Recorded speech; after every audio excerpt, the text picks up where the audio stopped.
Okay, first and foremost, since you've made it this far into the project, I want to say thank you. And I want to reassure you that everything I'm about to show you is very easy, and you should and can be able to do these things and really impress your friends. I promise this is easy stuff. So, what are we looking at? We're looking at a suit that somebody asked me to make for Mandalorian. So, the guy asked me to make a helmet, the two shoulders, and the chest plate. So, I made those. The first question you're going to ask is, what scale are these two? That answer is this gentleman right here. So this model is what I call the ultimate male. He is 5'10", and you can see he's extremely muscular. So if you are 5'10" with a ripped six pack and a huge chest, these cut pieces will fit you perfectly. All of these the helmet piece, the chest, and the shoulders will fit you perfectly. But what are the odds you are those dimensions? 0. And people who sell armor as one size fits all is complete BS. This is what has to be done. And again, it's very simple. I'm about to teach you how to do it. Okay. So they're scaled to this gentleman here. Okay. But how do we scale them to our specific body? Let's learn that. So let's start with the helmet.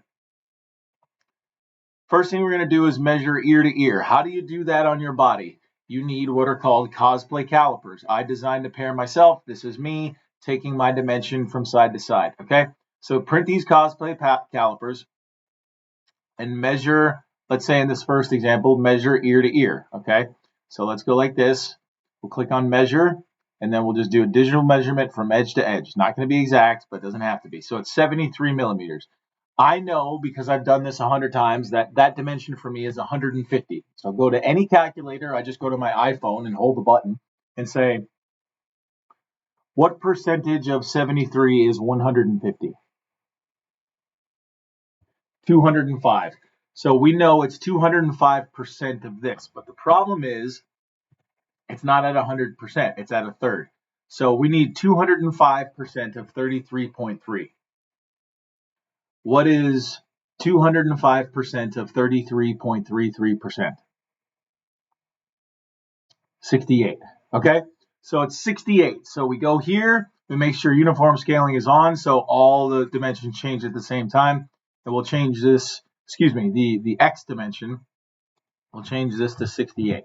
Okay, so it brought everything up together, which is what we want. Now let's check the next dimension. Okay, so we'll go back underneath here, and we'll hit escape, and we'll hit this, get it lined up, and then we'll go maybe this front edge here to the back.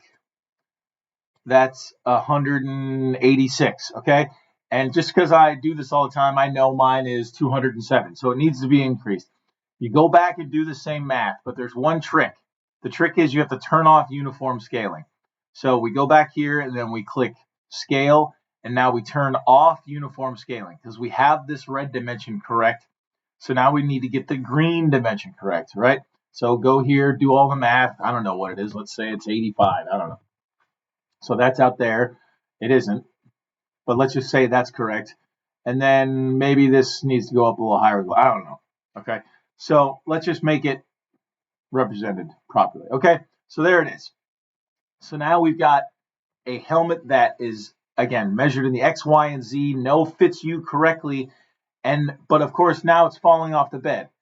And it doesn't matter what printer you're using. P1S, Carbon, A1 Mini. All of these have to be fit to your bed. That's why you have to do this. So now what you do, again, very simple. Click on the model, hit cut, and then learn these tools. They're very intuitive. Turn, line it up what looks right. I'll teach you how to connect all this stuff in a minute.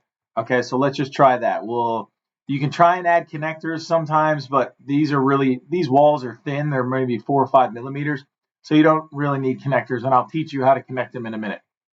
So we're going to place on cut. We're going to keep both objects, and we're going to perform cut. Now, usually what it does, it didn't do it that time. Okay, so that's good. Okay, so now we've got two halves. Let's see if this fits on the bed. Height is okay, good. We'll add another plate, put this one down. Boom. Okay, so now you're done.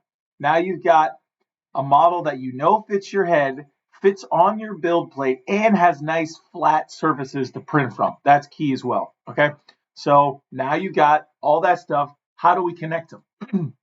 The connection, I use this tool here. It's called a plastic welder. It's used in auto body a lot. If you look here, you can see it uses these little metal staples, and when you connect them to the gun, it heats them up, and then you sink them into the plastic. And I know it looks janky, but I promise you, like I've been doing this for years, and it works amazing. So just go along the inside edge and land a bunch of staples, and then break off the little pieces, and then now it's connected, and then do all your post processing. So you're good. That's it. Like literally, that's all you have to do. Print the helmet. You can print these shoulder pieces as all in one because they fit on my bed at least. And then the arm or the chest plate I have sliced up here. Again, if you want to use that, great. But it's super easy, guys and girls. I promise if you have any questions, please let me know. The universe is always conspiring in your favor. You can do this. Good luck.